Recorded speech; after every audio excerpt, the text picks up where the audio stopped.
విక్రమార్కుని కథలో భాగంగా విక్రమార్కునికి మౌనభంగం కలుగగానే బేతాళుడు తిరిగి తన స్థావరమైన చెట్టుని చేరుకుని తలక్రిందులుగా వేలాడతాడు. తరువాతి రోజు అర్ధరాత్రి వేళ విక్రమార్కుడు మళ్ళీ బేతాళుడి కోసం చెట్టు దగ్గరికి వెళ్ళి చెట్టు కిందకి బేతాళుడిని దింపి భుజాన వేసుకొని మౌనంగా నడవసాగాడు. బేతాళుడు విక్రమార్కుడితో మాట్లాడడం మొదలు పెడతాడు. రాజా, నీ సాహసానికి మెచ్చాను. సరే, ఈ రోజు కూడా నీకు అలసట తెలియకుండా మరో కథ చెప్తాను, విను. బేతాళుడి కథలో భాగంగా రెండవ కథ, కన్యకు కాబోయే వరుడెవ్వరు. పూర్వం మహేంద్రగిరిని మహేంద్రుడు అనే మహారాజు పరిపాలిస్తూ ఉండేవాడు.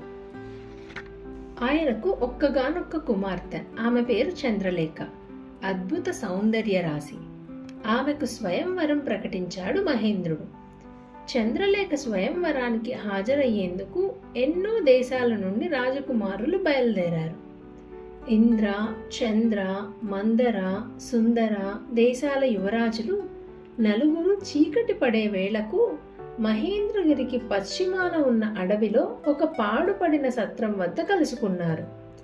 నలుగురు ఒకరినొకరు పరిచయాలు చేసుకున్నాక ఆ రాత్రి అక్కడే విశ్రాంతి తీసుకొని మర్నాడు ఉదయం మహేంద్రగిరి రాజనగరమునకు పోవాలని నిశ్చయించుకున్నారు.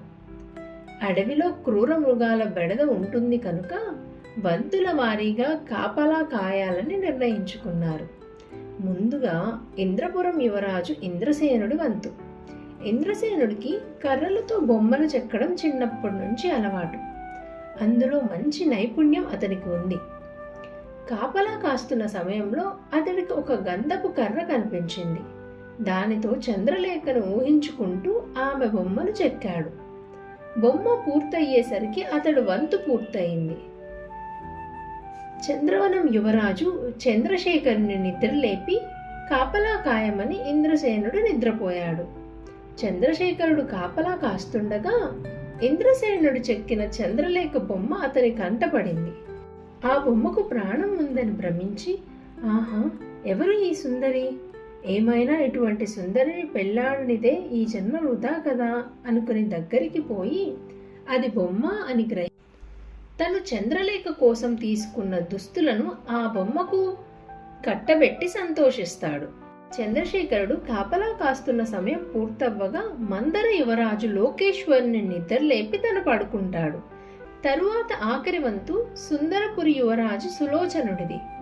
కాపలా కాస్తున్న సులోచనుడు చంద్రలేఖ బొమ్మను చూసి ఎంతో సంతోషపడి తనకు తెలిసిన మృత్య సంజీవని విద్య ద్వారా ఆ బొమ్మకు ప్రాణం పోస్తాడు.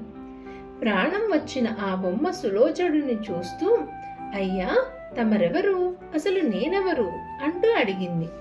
సులోచనుడికి ఆమె రెండో ప్రశ్నకు ఏం సమాధానం చెప్పాలో తెలియక దిక్కులు చూస్తూ ఉండగా మిగిలిన ముగ్గురు మేల్కుంటారు. బొమ్మ చెక్కింది తను కనుక ఆమె తనదేనన్నాడు ఇంద్రసేనుడు. కాదు, నేను వస్త్రాలు కట్టబెట్టాను, అందుకని ఆమె నాదన్నాడు చంద్రశేఖరుడు. విలువైన ఆభరణాలిచ్చాను కనుక నాదన్నాడు లోకేశ్వరుడు. అసలు ఆమెకు ప్రాణం పోసింది నేను కనుక నాది అన్నాడు సులోచనుడు. నలుగురు తగువ పడి మహేంద్రుడు కొలువుకు ఆమెను వెంట పెట్టుకుని పోయి జరిగిందంతా చెప్పారు. విచిత్రం ఏమిటంటే ఇంద్రసేనుడు చెక్కిన బొమ్మ అచ్చు మహేంద్రపురి యువరాణి చంద్రలేఖది. అయితే యువరాణిని, సులోచనుడు ప్రాణం పోసిన బొమ్మను పక్కపక్కన నిలబెడితే వారిద్దరిలో ప్రాణం వచ్చిన బొమ్మ ఎవరో తేల్చి చెప్పడం చంద్రలేఖ తల్లిదండ్రులకు కూడా అసాధ్యం. మహారాజుకు తమ కుమార్తె అయిన చంద్రలేఖకు స్వయంవరం జరిపించడం కంటే ముందు ఈ నలుగురు యువరాజుల తగువు తీర్చడం తలకు మించిన భారమైనది. చివరకు బొమ్మను చెక్కిన ఇంద్రసేనుడు ప్రాణం పోసిన సులోచనుడిలో ఎవరో ఒకరు ఆమెను వివాహమాడడానికి అర్హులని, వారిద్దరిలో ఆమెకు ఎవరు నచ్చితే వారితో ఆమెకు తన సమక్షంలో వివాహం జరిపిస్తానని తీర్పు ఇచ్చాడు. విక్రమార్క, రాజు ఇచ్చిన తీర్పు సరైనదేనా? తెలిసి చెప్పకపోతే నీ తల 1000 ముక్కలవుతుంది అని పలికాడు బేతాళుడు. కథ అంతా పూర్తిగా విన్న విక్రమార్కుడు, బేతాళ, ధర్మ నిర్ణయం ప్రకారం ఆ బొమ్మ వారిద్దరిది కాదు. ఆమెకు ఆభరణాలు అలంకరించిన మందర యువరాజు లోకేశ్వరుడిని వివాహమాడటమే ధర్మం.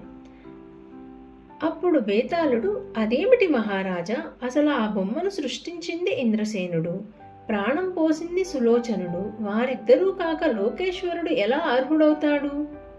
బేతాళ, సృష్టించిన ఇంద్రసేనుడు తండ్రితో సమానం, ప్రాణం పోసిన సులోచనుడు దేవుడితో సమానం, వస్త్రాలను కట్టబెట్టిన చంద్రశేఖరుడు సోదరుడితో సమానం, అందుకని ఆమె లోకేశ్వరుడిని పెళ్లాడటమే ధర్మం అంటూ విక్రమార్కుడు ధర్మ నిర్ణయం చెప్పడంతో బేతాళుడు అదృశ్యమై తిరిగి మహావృక్షానికి తలక్రిందులుగా వేలాడసాగాడు. లైక్ చేసి సబ్స్క్రైబ్ చేయండి. Thank you.